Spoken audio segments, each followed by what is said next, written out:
Диванные войска соседнего народа очень активно пишут в моих комментариях, поэтому давайте введем такую рубрику, будем отвечать на бред, который нам пишут. Итак, начнем мы с данного комментария. Нам пишет бакинский Джордж Клуни. Это вот он. 200 лет назад на Кавказе армян не было. Туркменчайский договор 1828 года. Договор хранится в Эрмитаже. Ну, как минимум, в Эрмитаже должен храниться не только договор, но и вот это замечательное селфи. Вообще, если мы говорим про первое упоминание об Армении, разумеется, это все было после Урарту, то это бехистунская надпись царя Дария I.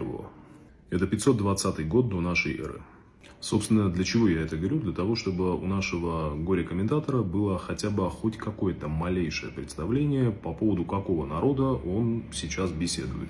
Теперь перейдем к Тюркманчайскому договору 1828 года, специально для нашего гянджинского Мэтью МакКонахи. Население Южного Кавказа до 1828 года колеблется от 1 800 000 человек до 2 200 000 человек. И сейчас будет сенсация, около 600 000 человек из этих 2 миллионов – это армяне.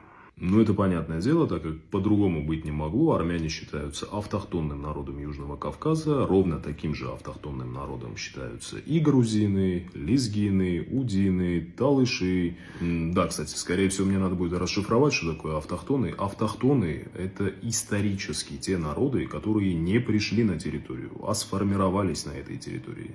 И армяне как раз таки входят в список автохтонных народов Южного Кавказа. Живите теперь с этим. После подписания договора армян в регионе Южного Кавказа добавилось. В основном это были армяне из Ирана, это были армяне из Османской империи, но сказать о том, что договор напрямую связан с появлением армян, ну это полный бред. Единственное, что можно сказать, что после подписания договора было переселение армян из территории Османской империи и из Ирана. Армян в регионе стало примерно на 80 000 больше. И все.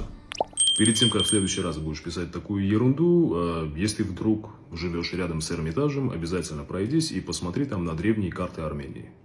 Пока.